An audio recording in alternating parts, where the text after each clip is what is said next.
Hello les amis, muge munsi wa Mungu mwiza na weekend neza muri rusangi. Bana mutwihanganire mu vy'ukuri twaba tumaze tutaboneka ibintu byari byarapararanganye ariko turagaruze kuzaca kuri nkino abayiriwe canke yatsindusana navugwa hirya no hino ku isi mu bimenyesha makuru bitandukanye haba muri Afrika, muri Tanzania, mugano wa Buraya nongahe wacu mu Burundi muri rusangi.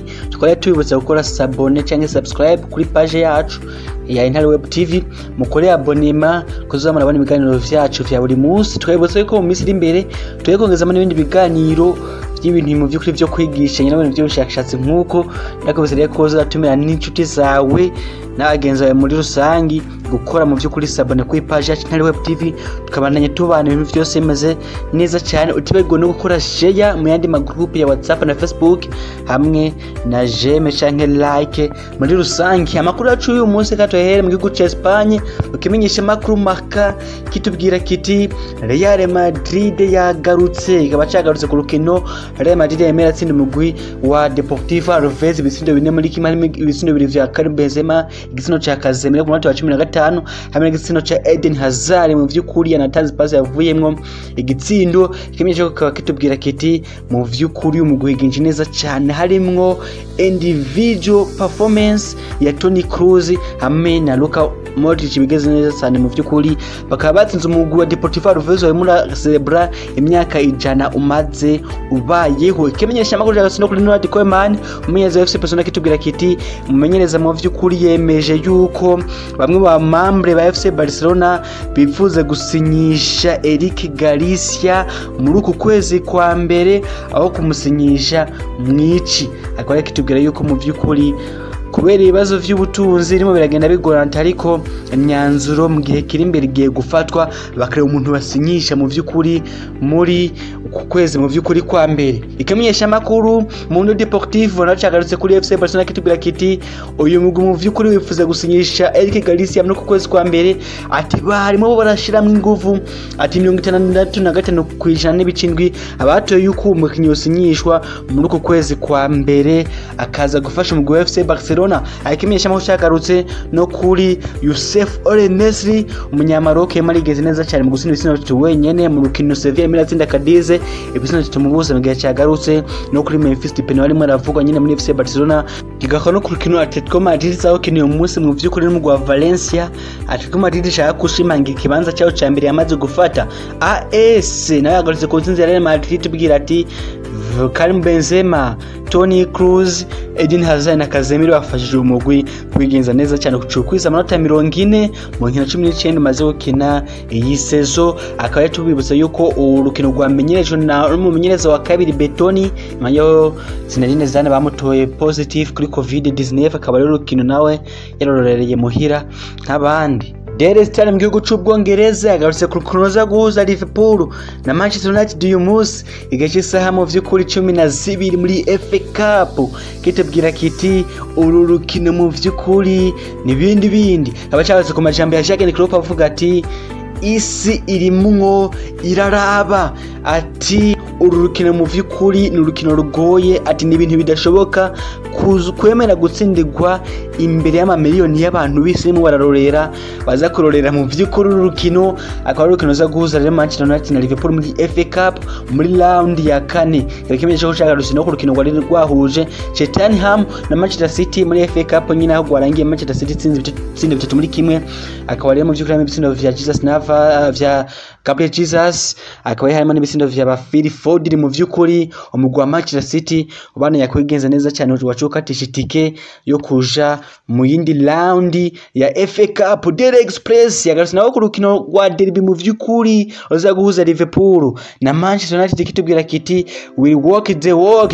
Ku majambo ya Ole Gunnar Solskjaer avuga ati uyu mugwi kabisa ufise amazina akomeye, twiteguye gukora ivyo dushoboye vyose dusezerere Liverpool muri FA Cup. Kimenyesha makuru kaba cyagarutse no kuri Roman Abramovich mu boss wa Chelsea ngo wandanya kurabira hafi Brendan Rodgers umumenyereza wa Manchester City, kaba kitubwira yuko uyu mumenyereza mu vy'ukuri arimo arahabwa amahirwe atari make yo gusimbura Frank Lampard mu gihe yoramuka yirukanwe.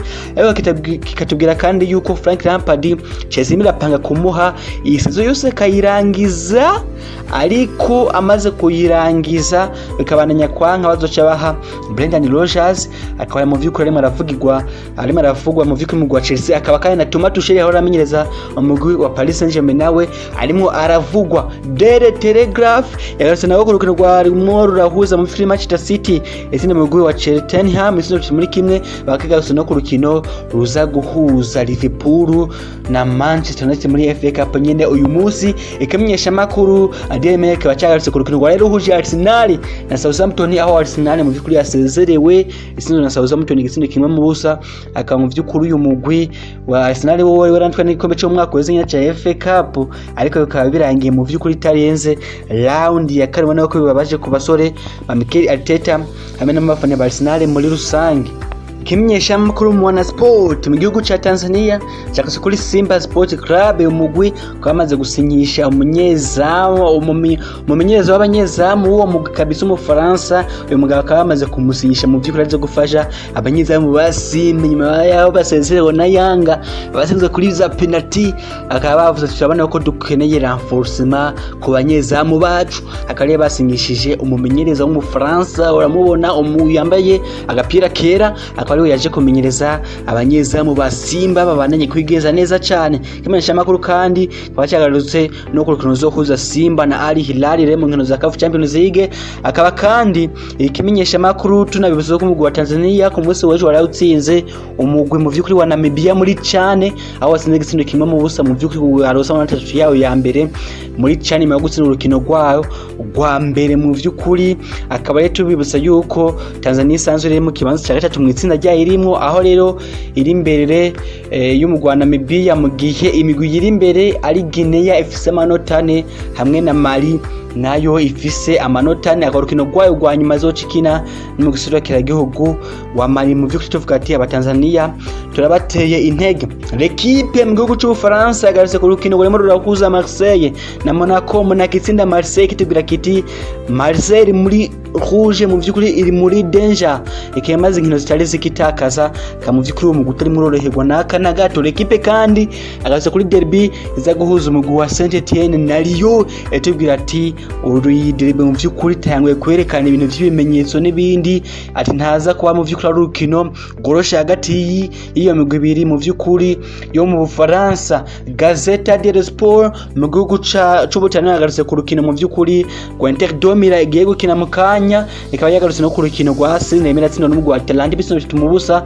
Akaba mu vy'ukuri kimenyesha ko Corriere dello Sport cyagarutse kuri AC Milan nemera tsino n'umugwi wa Atalanta bisino bituma ubusa. Mu vy'ukuri izindi go San Siro muhira akaba ari avantage kuri Inter de Milan mu bariruka, akaba mu vy'ukuri na avantage ku migwi nka Juventus. AC Milan ubona ko yari imaze iminsi yigeze neza cyane iri mu irasiga imigwi, ubona ko Atalanta yahagaritse inayihagarikira muhira. Dello Sport nayo yagarutse mu vy'ukuri ku rukino kwa Atalanta imiranyagira mu gwase mira esansire bituma busa. Nayo no ku majambo ya Andrea Pirlo umumenyereza wa Juventus yari aravuga ati dukwiye gutanga ivyo dushoboye vyose ndetse n'urukino rw'uyu munsi bagiye gukina na Bologna mu kanya 7:30 kugira baraye yuko bubandanya begera umugwi wa Semire wari muri abasiga, ariko kaba warayohagaritswe no mugwi wa Atalanta wa Ivan Zapata na Barisic. Mu vy'ukuri tunabibuze ko nawo uzokira na Real Madrid muri kimwe cy'umunani gishiri cyanyuma muri Champions League mu nkino zotanga 15 z'ukwezi kwa kabiri. Mu vy'ukuri nawo ko hegereje atamisi na 20 isigaye. Les amis duciye mu yandi makuru ya transfer abaye izindutsi yandikwa mu vy'iminyesha makuru bitandukanye. Ikimenyesha makuru Mundo Deportivo mu gihugu ca Espagne kitubwira yuko Barcelona iri tayari gusinyisha umusatizi wa Manchester City Sergio Kun Aguero hamwe na myugariro wa Bayern Munich David Alaba mu kwezi mu vy'ukuri wa gatandatu ku buntu iyo bazoba barangije amasezerano yabo. Mu mugwi wa Barcelona wizera yuko uzobasinyisha. Tukayibutsa ko mu minsi yari yavuze inkuru yuko Alaba yamaze kumvikana na Real Madrid byose vyahe inkuru yanditse ikimenyesha makuru Marca, ariko mu by'ukuri kaba haci yasohoka indi nkuru ivuga yuko Alaba atazofasinya Real Madrid mu gihe atarumvikana na Barcelona baganire yumve yuko yo isinyira ku buryo wewe ngo akunda Barcelona kuruta akaba ari mu by'ukuri atakintu gihambaye mu by'ukuri ngo kiraba kwa rero Barcelona yizera yuko izo gumusinyisha ariko umwe na Sergio Kun Aguero Manchester City n'abazorangiza amasezerano muri uko kwezi mu by'ukuri kwa gatandatu. Sport ikataro nyine muri Spain tubere ko Chelsea na Manchester United bari mu migwi mirarabira hafi Ousmane Dembele wa FC Barcelona, mu gihe kandi Manchester United nayo iri tayari guhangana na Liverpool mu rugamba rwo gusinyisha Dayot Upamecano kukimenyesha makuru de Müller kibivuga. Mu gihe kandi mu yandi makuru twari babwiye ko Manchester City umumenyereza wa Brendan Rodgers yamararabirwa hafi no mu basi wa Chelsea Roman Abramovich, mu gihe Everton na Manchester City mwararabira hafi musatizi wa Southampton Danny Ings nawe yifuza kuyivamo abashaka kuja mu mugwi uzoba uri murakina kabisa ihiganwa rya Champions League. Akaba kandi Manchester United izofata ingingo ko vyerekeye Jesse Lingard kumutanga, akaba ari izofata ingingo urukino rw'uwo munsi nigwarangira. Akaba tubutse ko imigwi nka Newcastle, Sheffield, West Brom, Tottenham n'indi cyari mike yo mu Bufaransa nayo yarimo iravugwa kuri uwo mugabo mu vikuru w'imyaka 26 Jesse Lingard. Akaba kari muri Man U Brandon Williams, uwo mugabo nawe kabisa kana kakiri gato k'imyaka 20 nayo kagiye kuyivamo ku ntezo muri uko kwezi kwa mbere aho kazoja mu mugwi wa West Ham cyangwa Southampton kuko yose irimo iramwifuza. Youssef Ernest nyuma yo gutsinda hat-trick zibiri zikurikirana akaba umunyamaroke mu vikuru yaramaze yifuza mu mugwi wa West Ham mu gihugu cy'Ubwongereza,